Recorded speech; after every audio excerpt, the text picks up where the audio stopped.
For today's video mga katuna, nagpatanggal nga ako ng mga kamalas-malasan at chismis sa aking kilikili.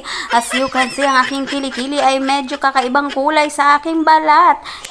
Kaya naman di ko na matiis, kaya aking pinakalkal upang ang mga chismis ay mabawas-bawasan naman mga katuna. At yun nga, pinaglalagyan na ng mga ingredients sa trikado para pumuti na talaga yung aking kilikili. Hindi naman talaga maitim yung aking kilikili mga katuna. Pinigsa lang ako noon kaya nagkaganito yung kulay. Katunayan nga, kilikili ang pinakamaputi na parte ng aking katawan dahil namana namin yan sa aking magulang. Pero dahil pinigsa yan, ayan, naiwan yung bakat-bakat at chismis ng pigsa. Kaya naman, hindi ako komportable at di ko siya matiis na maraming chismis sa tuwing tinataas ko ang aking kilikili. Kaya naman, eto, ginamitan na ng IPL. Ang IPL mga katunay, isang machine na kung saan tumutulong upang malighten yung dark skin natin at maglesen yung mga buhok natin sa ating kilikili. So, ayan, ginamitan na nga siya mga katuna. At tapos na tayo dun mga katuna.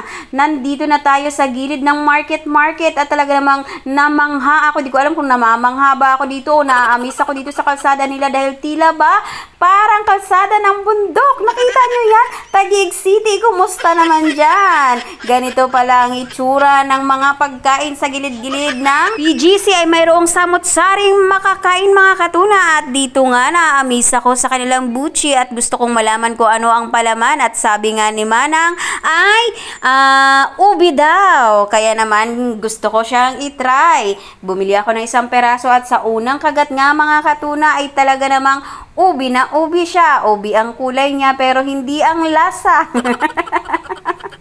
Ay nako. Pero in fairness, pwede na sa halagang 10 piso. Pwede na ba o mahal pa? Kasi para sa akin, pwede lang siya sa 5 piso dahil nga business ito. Ano pa ba nga asahan natin kundi tubong lugaw? At nandito naman ako sa katabi niya at naghahanap ako ng kakaiba. Yung hindi ko ordinaryong nakikita, which is itong dilis. Hindi pa to dilis pala. Tawilis na maliliit na pinireto. Kaya naman, na-excite akong tikman ito. So, bumili ako ng isang order. Halagang 35 pesos mga katuna. At meron ka ng crispy tawilis. At eto nga, lumipat naman ako sa kabila at meron akong nakita. Gustong-gusto kong matikman kung lasang tutuli nga ba. Adobong tenga daw ng baboy. Tingnan natin kung lasang baboy nga ba o lasang tutuli lang. So, ayan, excited naman ako. Maraming mga pagkain mapagpipilian, pero ito talaga ang gusto kong piliin. Dahil gusto ko siyang tikman kung ano nga ba ang lasa niyan. Alam naman natin parehas na ang tenga kung anong meron dyan. Pero, syempre, dahil pagkain to, ini-expect ko na laging masarap. Pre-first muna tayo mga katuna bago kumain. At eto na nga, sa unang tikim, alam ko na kailangan kong mag-soft drinks. Pati din ang tawilis.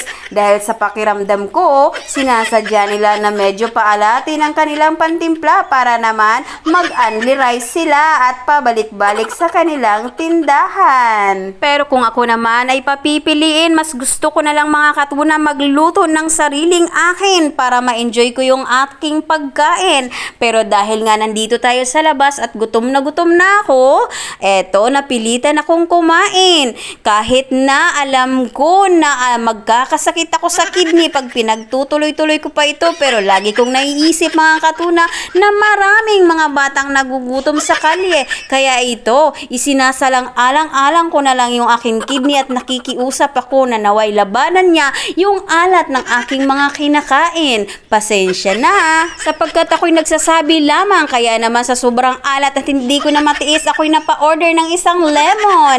Kung saan ngayon lang ulit ako nakakatikim, hindi ko na talaga matiis. Kailangan may panglaban ang alat. Ano nga ba ang panglaban ng alat kundi matamis? Na iniiwasan ko rin mga katuna kasi nga health conscious na kuno tayo. Pero no choice nga tayo ulit mga katuna kasi nga dito tayo sa labas kumain. So, need na lang nating tapusin itong ating pagkain at sinimot ko na nga rin yung ating soft drinks dahil nanghihinayang nga naman talaga ako. Sadyang ako'y mapanghinayang sa mga bagay-bagay mga katuna. Kaya kung sino man yung magiging karelasyon ko, abay, napakaswerte mo dahil ang natagpuan mo ay isang mapanghinayang na tao. At nandito na nga ulit ako mga katuna sa abangan ng van. Ako'y mag-aabang na naman at ako'y sasakay ng panibagong sasakyan papunta doon sa aking paruruunan. At ito nga naman si Kuya yan. Kung napapansin nyo, sadyang nakakaaliw. At dito na nga tayo mga katuna sa Taytay Public Market, yung ating next destination. At eto na nga, bungad na bungad pa lang si Uncle Jens na agad. Hello Uncle Jens, hindi pala. Nakita nyo yan? Samot-saring paninda mga katana. So ang kailangan lang talaga dito ay pera. Kaliwat kanan ng mga nagtitinda, iba't ibang klaseng paninda. Nakakalito na tuloy kung ano ang bibilhin ko, pero sisiguraduhin nyo bago kayo malito ay may dala kayong wallet na punong-puno ng pera. Kasi nga kapag pumunta kayo dito sa Taytay Market mga katuna, ay nako naman talaga, mag-enjoy kayo sa, kung shoppers kayo, mag-enjoy kayo dito kasi nga naman mga katuna, ang Taytay Market, ang Taytay ay tinaguri ang fabric capital of the Philippines. Kaya nandito ang mga murang mga paninda na mga damit kasi fabric nga. So kung pag-uusapan lang naman ay mga damit, hindi ito magpapatalo sa baklaran o kung saan pang murang bilihan. Kasi dito sa Taytay Market, marami kang mabibili na mura lang. Yung 1,000 mo ay siguro makakabili ka na ng 3 pares na ng damit kung hindi ka naman pipili ng medyo may kamahalan. At kung kamurahan lang naman, eto marami dito mga katuna. At eto nga may 20 pesos. Short po yan ng mga bata. At syempre, dahil naaliw ako kung bakit ito pinagpipilihan at ang daming tao mga katuna, kaya naman nagtry ako ng isa. Kasi ngayon pa ako nakakain nito at in fairness, sa unang tikim ko pa lang, baka na baka siya. Dahil baga siya ng baka. Kaya naman eto, tinikmang ko rin yung taba ng baka na may kasamang mga litid. Syempre mga katuna, pag sinabing tikim, tig-1 peraso lang. Gusto ko lang naman matry kung bakit pinipilahan siya ng tao. At syempre sa unang tikim ulit mga katuna, bakang baka siya dahil taba nga siya ng baka. So ninenervyos ako dahil nagpapasok ako ng taba ng baka sa loob ng aking katawan. Eh di ba nga health conscious ako, ako'y nagbabawas. At syempre may mga kasama din siyang litid. So tapos na nga ako mga katuna, kaya ako'y naglakad-lakad ng panandalian lang upang pumunta at bumili ng ating gamot. Gamot na iinumin baka sakaling tayo matauhan. Ano daw?